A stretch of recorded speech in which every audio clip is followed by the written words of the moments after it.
This is FBG Jen. And FBG Kristen. And I'm FBG Margot, host and producer. You're listening to the podcast that will help you keep a lid on the junk in the trunk and inspire you to live a happy and confident life. Each episode, we chat with motivational experts and celebs and share our own candid adventures in being healthy. If you're looking for a podcast that's equal parts hilarious and enlightening, well then welcome to the Fit Bottomed Girls podcast. Welcome back to the Fit Bottomed Girls podcast. This is FBG Margot, and on the line today we have FBG Jen. Hello. And we have FBG Kristen. Yo. And we are talking to, Kristen, Jen and I talked to Light Watkins today. He's our special guest, and he's a meditation expert, and his Instagram is everything, you guys. If you do nothing else, follow his Instagram at Light Watkins. And Jen, I really enjoyed this interview today. What'd you think of him? Me too. He was really easy to talk to. I thought that he was very real. You know, he kind of talked about some things that he, personally had kind of struggled with and just talked about. I mean, he clearly is like extremely passionate about meditation and what he does. And he just tends to see stuff in a different way that I thought was really, really helpful and really, really cool. We also went down so many different rabbit holes in this interview that I wasn't expecting. Like, cause he used to be a model. So he had an interesting take on the industry and changing beauty standards for men, basically, and body image and relationships. And yeah, it was cool. Super cool. Yeah. So he talks about pretty much, anybody can learn to meditate. And, we've heard this over and over again, but I really like the way he kind of puts it together. And he gives these talks. He's on YouTube. He has his own website. But I wanted to talk to you both. What are your experiences with meditation? How do you practice? So I've practiced meditation off and on for, oh my gosh. I started playing around with it kind of in like the later years in high school. Like I want to say late high school, like early college, I've always been someone who's kind of has had a lot of thoughts. Mm-hmm. And sometimes they are great thoughts and sometimes they have not been great thoughts. And I'd always kind of been looking for a way to kind of better manage that in a very natural way, ever since I was very young. And so I just started sitting and kind of trying to view them, and have tried a variety of different kinds of like Bob. I've tried transcendental, like Bob, first name basis, like Bob Harper. Tried Bob. Transcendental meditation, TM. I've done like the Oprah and Deepak Chopra, like the 21-day challenges and those sorts of things. I've just sat on my own. I've done visualizations. I've done walking meditations. I've done running meditations. I've done meditations in the shower. I always just kind of have tried a whole bunch of different things and just kind of do whatever feels intuitively right to me. I'm kind of at that point where, like this morning, I sat down and was like, it would just be really nice to just sit here for just like 5 minutes, just sit here and have no one need me. Just this is my quiet moment.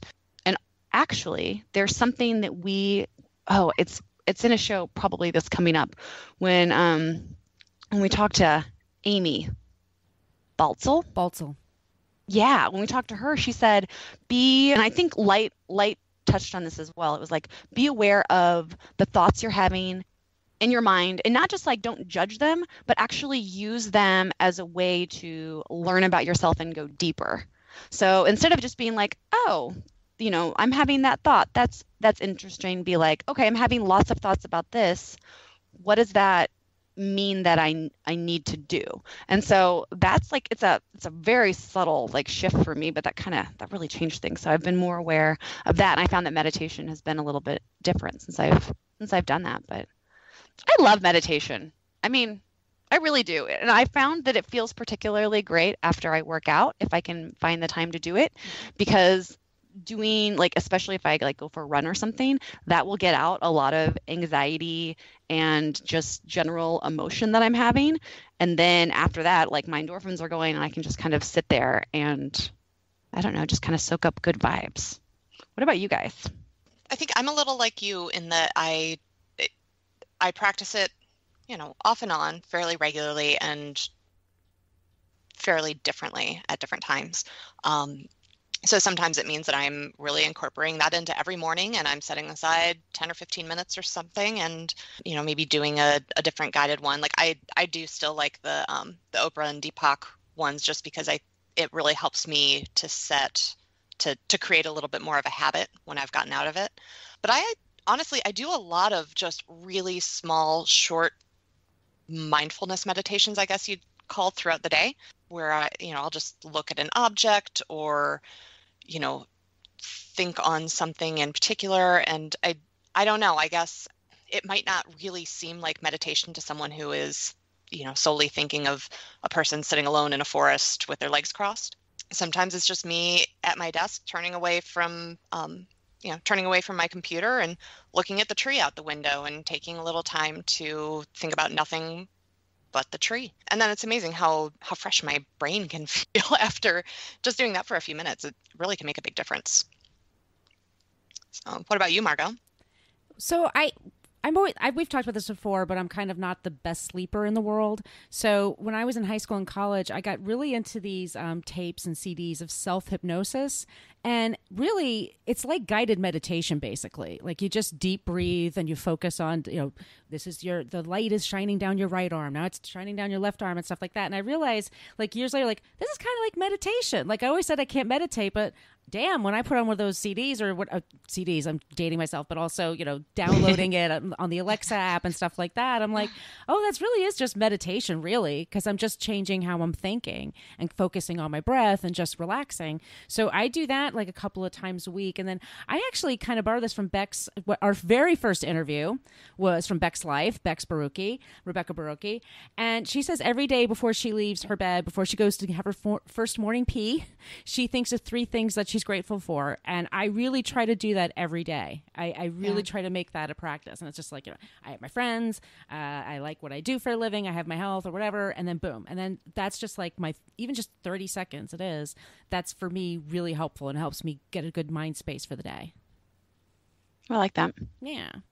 So what do you do for your daily dose of inspiration? How do you inspire yourself? So I just recently, I think it's been around for a long time. I don't know why it took me so long to go there, but there's this website called Calm, just calm.com. And if you go there, I think they have paid, meditations and stuff that you can get into and little classes on mindfulness, but they have a lot of different free resources. And even if you don't do any of that, if you just go there, you can pick a beautiful natural landscape, like whichever one you want. Like if you want mountains or beach or whatever, you can pick like a beautiful photo, and then it just kind of has nature sounds that you can turn on.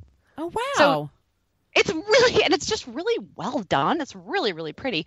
And I had it on the other morning because sometimes when I do meditate or just in the morning, I don't want complete silence. I want a little bit of noise, but I'm not ready for like music yet, or I definitely don't want any sort of like TV sound, like loud back and forth.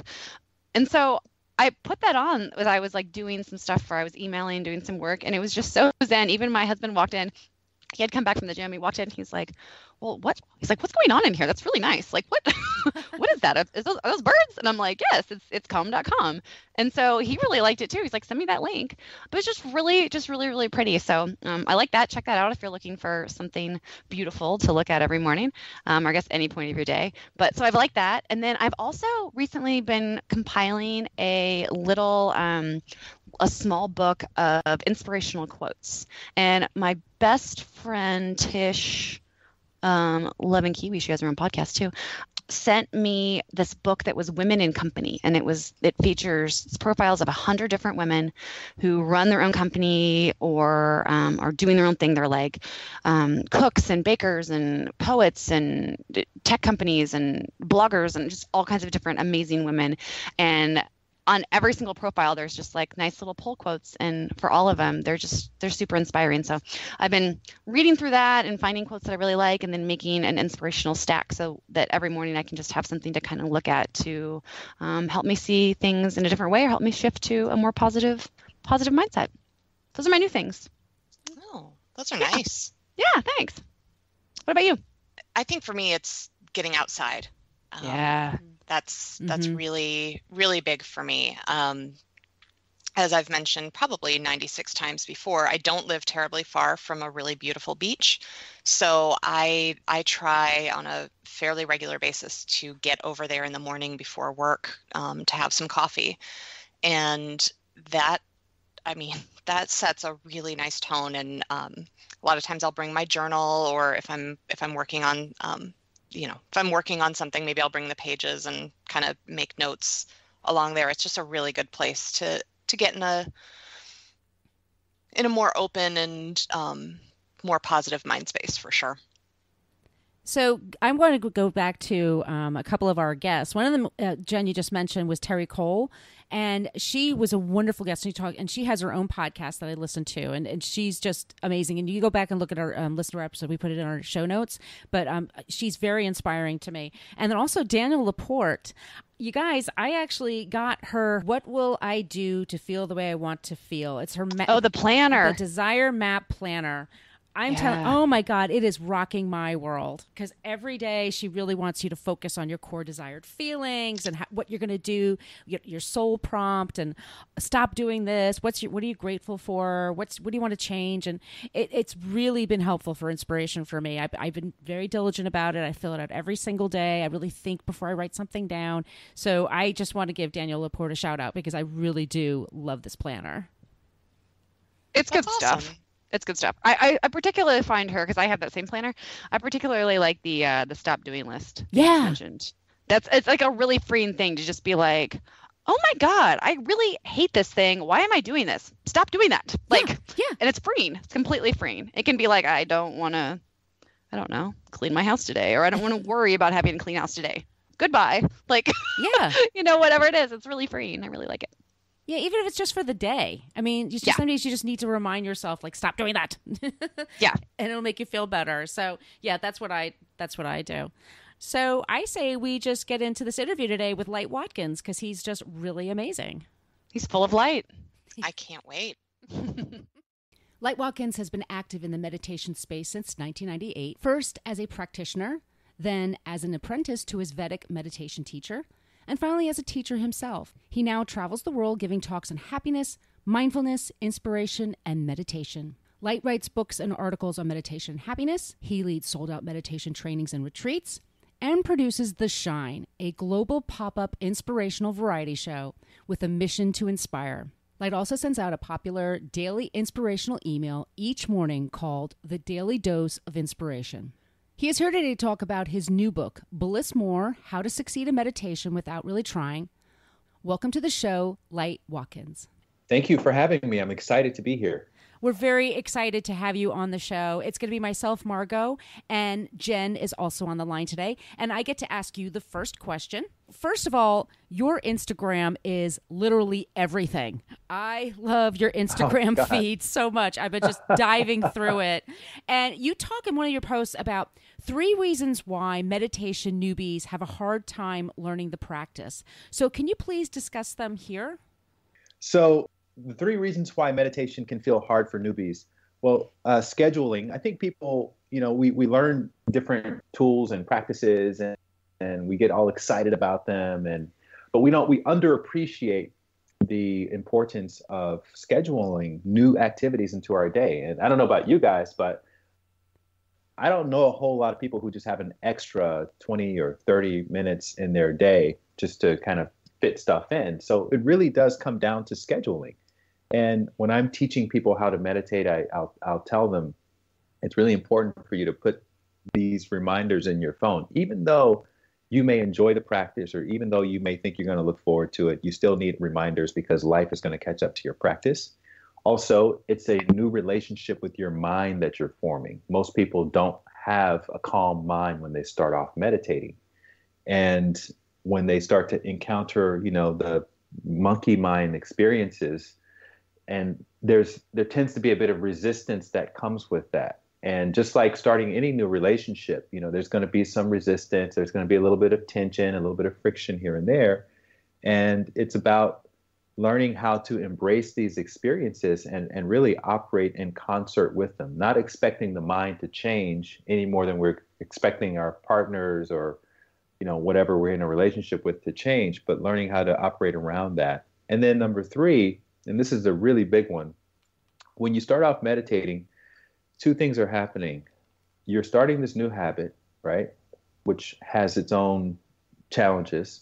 And then you're also breaking an old habit of not meditating for however many years or decades you haven't been meditating. And so those two things together can cause one to feel like it's a lot harder than it actually is, when actually it may not even be that the meditation is hard. It may be just that the new habit of learning how to meditate, or the old habit of not meditating, could be what's hard in any one day or any one particular meditation. Okay, so that was also great. And it makes me think a lot about, because obviously we work a lot in, fitness and workouts, and we help people try to, fit healthy cooking in their lives and workouts in their life. And again, it is like you were saying, it's creating that space, creating that schedule, and then understanding like, hey, it may be a little uncomfortable, but that's okay. Yeah. Can you talk a little bit about like the specific steps that you would maybe take a beginner in with being like, okay, like if I do want to schedule some time aside, when and where should I do that? Should I try to incorporate it into something I'm already doing? Should I take something out? Like, what are kind of the logistics of that? I think that for beginners, it's really important to just take it very, very easy and to be very simple. So maybe even starting with a 5 or 10 minute meditation per day, and then you want to reward consistency. So if you can do 5 minutes a day for a week, then you do 6 minutes next week, and you do 7 minutes. And so I like to kind of take the marathon approach with meditation, because if you start off too quickly, like anything else, the pendulum is going to swing back in the opposite direction. Yeah. And if you start off slowly and you look at this as a practice you're probably going to be doing for the rest of your life, what's the hurry? There's no big hurry.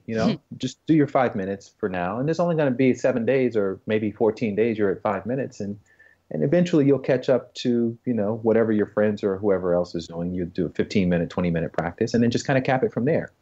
I think that we associate the practice of meditation a lot of times with monasticism. So there's this false idea that I need to be, sitting for a very long time in order for it to be effective. But the science tells us that really 15 to 20 minutes maximum is all we need on a daily basis to get the most out of the practice. It's like exercise, really. So much like exercise. Is almost exactly like exercise. It's a consistency game. It's a practice-oriented practice. And just like how exercise, if you haven't exercised in a while and then you go to the gym, the first time you go back, you're going to be sore afterwards. And that doesn't mean the exercise didn't work. It actually is the opposite. It means it worked perfectly. And with meditation, when you first start off meditating and your mind feels all crazy, it's because those old mental patterns are being broken down. And that's a sign of progress. It's not a sign that, it's not working for me. And so many people disqualify themselves from thinking that they can meditate because the first 7 or 8 attempts are, full of the kind of monkey mind thoughts. And that actually is, if you know what you're looking for, that's a sign of progress. I'm a very anxious person with a busy mind, and I find it very, very hard to concentrate when I'm trying to meditate. But you say this is not necessarily a bad thing. So can you explain why it can be an advantage for me and not a liability? Right. The premise is a little bit misunderstood. You said you're a very anxious person with a busy mind. I would argue that you have a very anxious body, and your very anxious body causes your mind to feel busier than it probably could be if your body was a little bit more settled and rested. And so what meditation does is it gives your body, your nervous system, an opportunity to rest and de-excite. And when you have that experience on a physiological level, you'll find that your mind won't be as busy. So it's not a personality flaw like a lot of people think. It's really just the body. That's all it is. And it's the same thing as if you ate, junk food. It doesn't mean that you're junk. It means your body is responding to those things that you've been putting in it. And that's what causes you to have kind of junky type of thoughts. But it doesn't, that's the symptom. It's not the problem. Ooh, that's good. That's good. I'm just having like all kinds of bells and whistles going off over here. Sorry, just bear with me. So let's talk a little bit about your book. I would love to know about your new book, Bliss More. What was your process for writing it? Did you because I know a lot of people that are, I know I get like this sometimes because I write a lot, but I can really tell when I am in flow, when my thoughts really are focused and I am kind of fully aligned. It's a lot easier for me to write and be creatively inspired, and everything just kind of flows out. Did you have that process with your book, or how did you write it? Tell us about it. So this is my second book. The first book I published myself, called The Inner Gym, and it's a book about happiness. And it was a book that I felt that I wanted to write and leave to my kids, letting them know what I've learned in life about the fact that happiness is an inside-out proposition as opposed to something that you have to achieve in life in order to be happy. And that included a component of meditation. But I've been a meditation teacher for the last 11 years, and I've been practicing this for almost 20 years. And I've learned a lot along the way. I mean, this is something I literally have been doing on a weekly basis, taking groups of people from all walks of life, people who describe themselves as being anxious, depressed, maniacal, whatever. I've heard it all, and helping them become self-sufficient. So I've been walking around with this large body of knowledge, almost feeling a bit guilty because I know how helpful it can be for a lot of people, and I'm not sharing it as widely as I could. And so this first published book with Random House, it really is a sort of narrative of my experiences as a meditation dabbler, transitioning into a daily meditator, transitioning into a meditation teacher, and then sharing a lot of stories that I've heard along the way. And so in that regard, I'm writing very much about what I know, and I can basically teach this stuff in my sleep. So the writing wasn't as challenging as I anticipated. Organizing my thoughts, though, that's where, and fitting your ideas into the publishing paradigm was where I found a lot of challenges, because initially I wanted to literally write a book that was a carbon copy of how I teach people, which is very practice oriented. I can talk about meditation till I'm blue in the face, but unless you actually sit your ass down and start meditating, every day, you're not going to really understand what it is that I'm saying.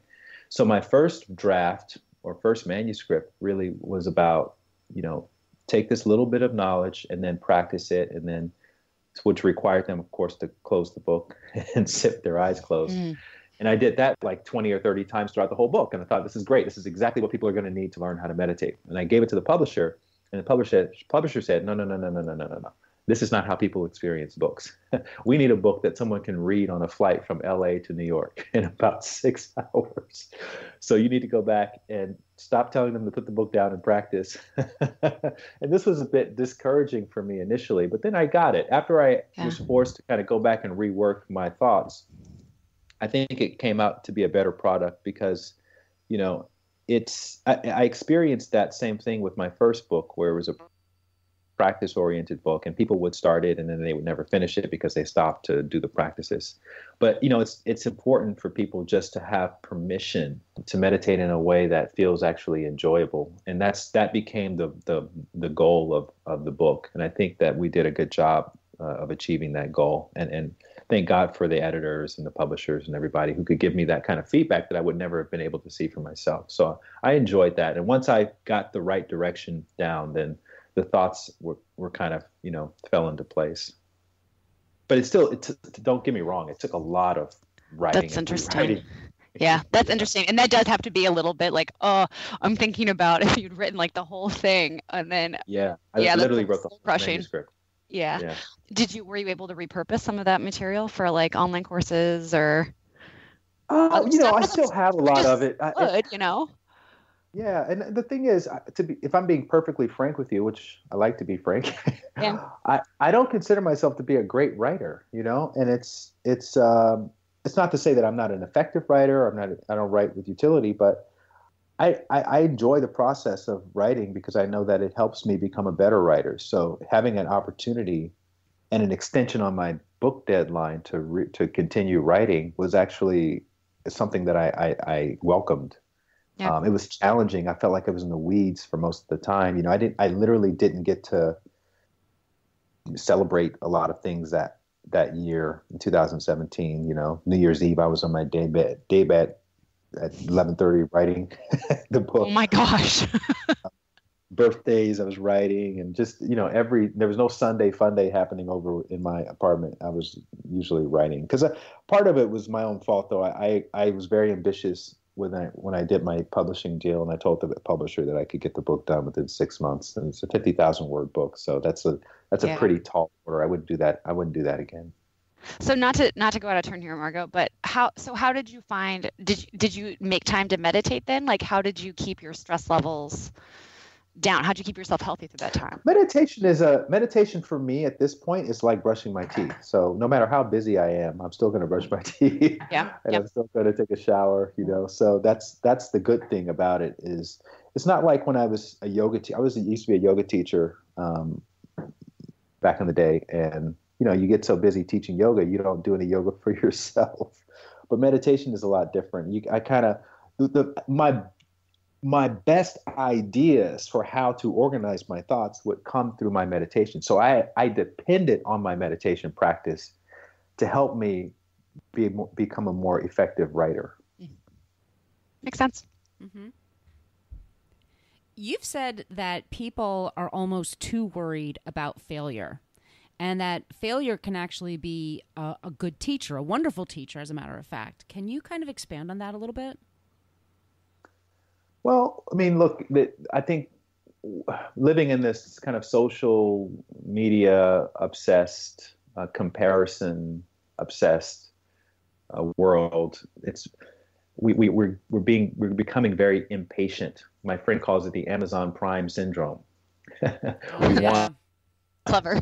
That's clever. We want everything that we want immediately, and if it's not coming immediately, then we operate under the assumption that it's not meant to be, or we're not going to be good enough for it, or something like that. And that's not the case at all. I think that particularly when it comes to practices like meditation, every failure you have is a learning experience that teaches you, gives you feedback on how to be the next time you sit down to practice. And ultimately, where this whole thing is going is taking you to a place where you're less rigidly attached to the outcome and to the timing of whatever you're experiencing in life or whatever you want to have in life. And that's really where you start to have less suffering, is when you're not so attached to the outcome and to the timing. So I think failure is great for helping you burn through your attachment to outcome and timing. I used to be before I became a yoga teacher, I was a model in New York for 7 years. And, as superficial as that sounds, it was actually a very valuable experience in regards to being rejected on almost a daily basis. As a male model, especially, and as an African-American male model, there's not as much work as there is for, say, a Molly Sims or some. I listened to your Molly Sims interview not that long ago. So, yeah. But those kind of supermodel level individuals, you get rejected a lot, and I didn't realize the value of that at the time. But being rejected for something as superficial as, oh, you're too tall, or your nose is kind of funny, or whatever the reason was, it actually calluses you to most other kinds of rejection. So when you get into, practices like meditation or just basically anything, you can see it. Your follow through rate is going to be a lot higher than someone who is very thin skinned when it comes to rejection, because that's really, as you guys know, having started this podcast, it's everybody talks about starting podcasts these days, but the difference in people who actually do it comes down to really just the follow through. You have to actually show up. And it's not always going to work. The audio is not always going to work. People are, not always going to abide by their appointments and all of these things. But there's something inside of you that says, hey, look, we're going to do it regardless. And I think the same thing can apply across many different types of modalities, and meditation is no exception.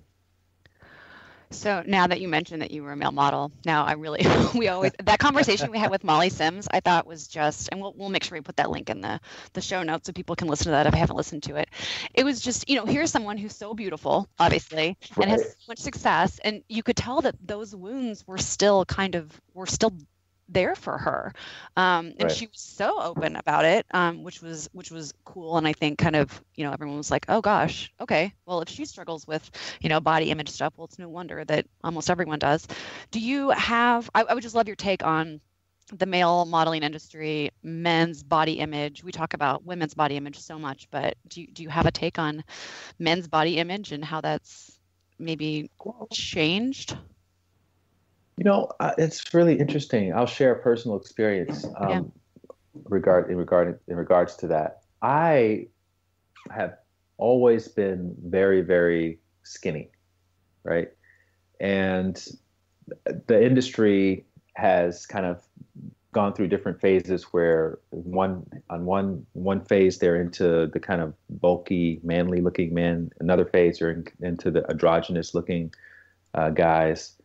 And I happened to be modeling when they were in the bulky, that we weren't into the androgynous people yet. So I was, I wasn't getting as much work as I wanted to get. But I definitely had body issues in regards to just feeling like I was always too skinny. Mm-hmm. And one thing that I've noticed now that I'm long gone, out of that industry, is that even though I started changing my diet, I started changing my workout regimen and all of that, and I put on muscle, and I can, I'm a lot bigger, I'm a lot more of that manly guy that I've always wanted to be. A lot of times throughout my, history, I've still seen myself as a skinny person, and I never really understood how that can happen with women, because as a guy, it's just that conversation isn't something that a lot of guys tend to have. Our conversations with guys really revolve more around money or sex or things like that, but not so much around body. But I've connected with other guys who are, say, I know guys who are really big and they lost weight and they still see themselves as big guys, even though they're not big. And I think that there's something about the perception that lingers in our consciousness, regardless of what ends up happening. We still kind of like what you were saying about the anxiety thing. We still self-identify with that old way of seeing ourselves, and we don't realize how powerful our minds are in that way. How just having a mental experience of something can cause it to feel like it's manifesting physically, even though technically it's not, because when I see pictures of myself, I'm like, wow, I'm not skinny at all. But I felt really skinny that day when I was by the pool or, whatever, with my shirt off. So it's really fascinating that happens. Yeah. And I think it happens to all of us in some ways. And what we want to do is we want to make sure that it's not negatively impacting our ability to experience a situation with some level of innocence and wonder. And one of the things, just to bring it back to meditation, since that's what we started talking about, but one of the things, sorry, we've gone down rabbit holes. One of the things that a meditation practice is really notorious for is being able to break down those old mental patterns. And it's not that, this is the thing that people don't understand. You don't forget what happened. You don't forget that you felt like you were, too fat or too skinny or too whatever. What happens is you lose the charge that would trigger you or plug you back into that old way of dealing with that situation, which could have been reacting to it in some unsustainable way. And so you're able to kind of reflect back onto things, and you're still able to have a sense of presence in wherever you are in that moment. So going back to, we were talking about follow through before, and one of the posts I really enjoyed you were talking about was that you can't be all in for a project or a goal, whatever it is, but also have a backup plan or a fallback plan, right? You said that comfort dulls the will to follow through. So can you talk about that a bit? Yeah, absolutely. So I think that, when we're out there trying to achieve goals and objectives and all of that, there's an old anecdote from the Greek armies where they would land on their enemy's territory or wherever they were going. And the first order given by the commanders was to burn the boats. And of course, this was symbolic of, look, we're going to succeed in whatever we're trying to do, or we're going to perish in the process. And so I think that mentality, it can be a bit misconstrued in that it makes you feel like you're overly focused on the outcome. But actually, that's not what it's saying. What it's saying is you're overly focused on the effort. It's about giving all of your effort to something. And if you know in the back of your mind that you have a fallback plan, you have a crutch, then you're not going to give it all of the effort. And I had that same experience with modeling. The great thing about modeling, right, is that you get paid a lot of money for a very little amount of work. And so you can literally work one or 2 days, and you can pay all of your bills for the month. So as a model, even working modestly, you knew that if you just book one job, you'd be good for the whole month. But what that does is it robs you of your ambition. Obviously not everybody, but knowing that you can potentially get that job or get that commercial or whatever, and you can potentially make, $10,000 or $15,000 from that one day's work. Are you really going to wake up when the going gets tough and do the things that you have to do in order to achieve whatever is in your heart, whatever passions you have, and all of those things? And, possibly you are, but maybe not to the extent to which you would do so if you didn't have that fallback plan. And so that's one aspect of it. The other aspect of it is that, these dreams that we walk around with, you could make the argument that they're not really our dreams, in the sense that it's not an ego satisfaction that is rendered once a dream gets fulfilled. You could make the argument that it's actually the world's need, and that dream of fulfilling the world's need has been implanted into each and every one of us, because we are the best candidate for following through on that particular dream or that particular need of the world. And so if we are not following through on our dreams to the best of our ability and with all of our effort, then we're robbing the world of something that it desperately needs. That's the way I like to look at these things, because it raises the stakes so much that it takes me out of my own little head. Because, my head is like anyone else's head. I'm going to try to talk myself out of doing everything if I can, left up to my own devices, because why? I'd rather be just comfortable. But thank God I don't have a lot of money. I don't have a lot of, inheritance and all of this coming. So I have to get up and work and write and do all the things that I have to do. And, and then in the process of doing it, you start to feel the sense of fulfillment inside. And that's the paycheck. That's as my friend says, that's the paycheck for the soul, which is going to be more fulfilling than any paycheck someone can give to you from a bank. So what is your dream? That kind of begs the question, right? Well, that's the other thing, is that, there's not just one dream for your whole life, right? There's the dream for my dream for right now is getting this book out and doing everything I can do to make sure that this book comes out and I show up and make the whole thing locatable. And then the next dream will come after that. So we'll see what happens. I'm going to stay open to the next thing after that. But I think that, we can't rest on our laurels once we do one amazing thing or we fulfill one thing. You have to stay open to it. And it's probably going to be something that pushes you out of your comfort zone in a different kind of way. So I'm looking forward to it. With all of the chaos going on right now in the world, how do you keep your spirits up and focused on your goals? I just try to help and inspire people.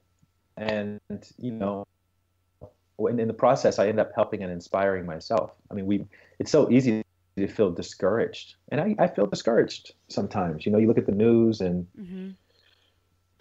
you just look at all the things that are happening and people, especially on social media, you see that people, no one's changing anyone's mind.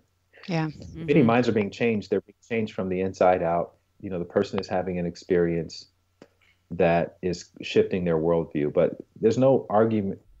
There's no debating and arguing with someone to change their mind based on, intellectual understanding. Because I think we're all under the influence of confirmation bias and cognitive dissonance and those kinds of things, which makes us think justify things that we believe. And so one of my other passions is sending out a daily dose of inspiration email.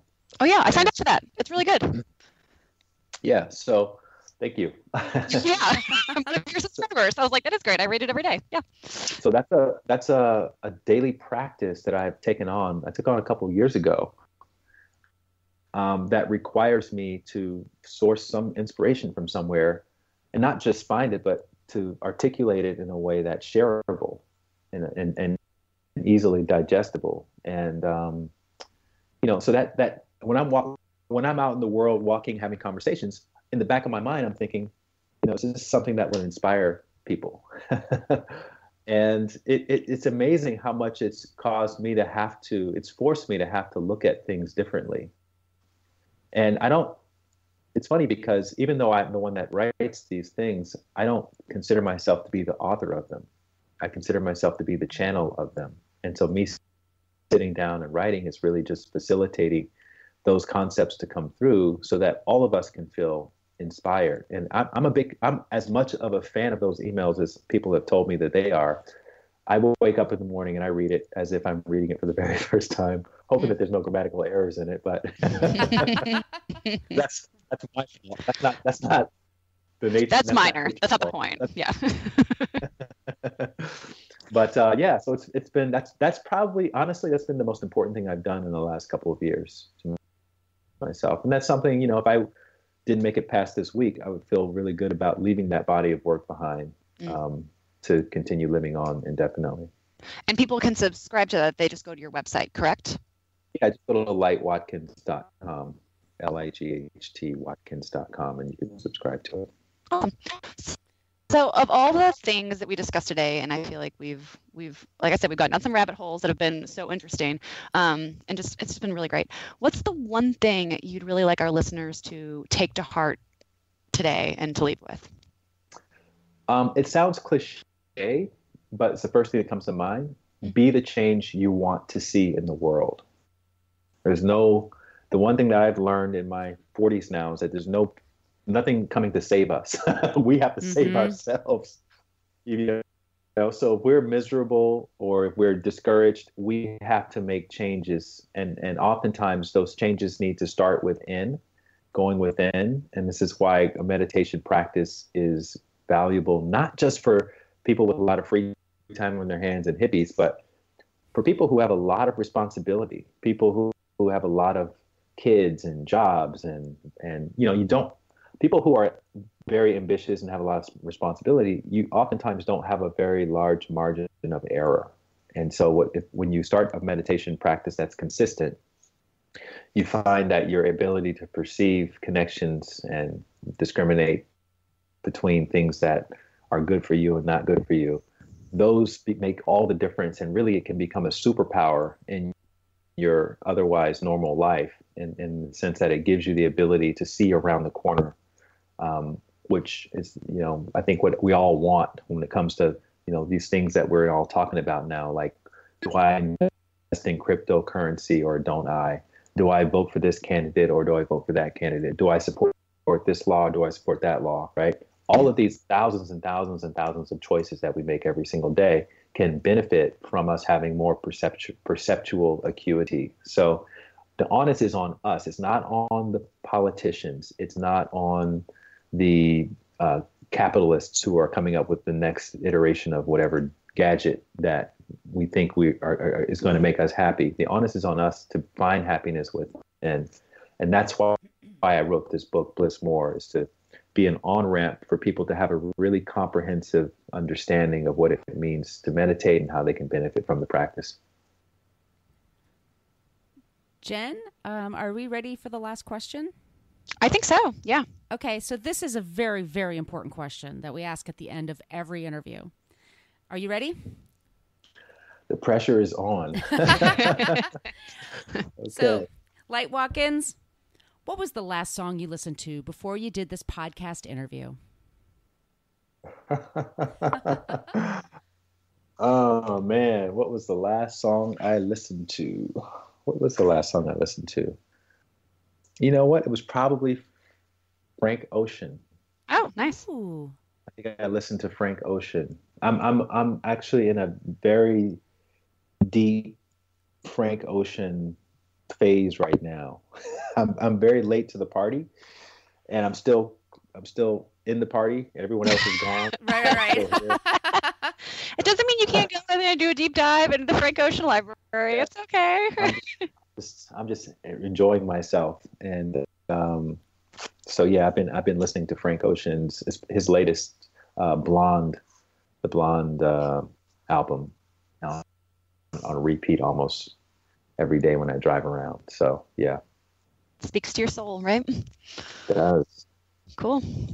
Well, thank you. Yeah, the book is called Absolutely. The book is called Bliss More: How to Succeed in Meditation Without Really Trying. And Light Watkins, you were a total delight, I must say. Thank you very much, Margot and Jean. I really enjoyed the conversation. Thank you. Love this show? Tell us why in a 5-star review on iTunes, and we'll read it on the air. Also, make sure you are a subscriber. If you want to reach out to say hi or have a question about a recent episode, yay, well, feel free to email us at podcast@fitbottomgirls.com. And if this podcast jives perfectly with your brand, consider sponsoring the show. Get more info by emailing advertising@fitbottomgirls.com. Find all kinds of Fit Bottom goodness online and on social media at Fit Bottom Girls, Fit Bottom Mamas, Fit Bottom Eats, and Fit Bottom Zen. And if books and movies are your thing, check out the other podcast I co-host called Book versus Movie, which you can find anywhere where you search for podcasts. Thanks for listening.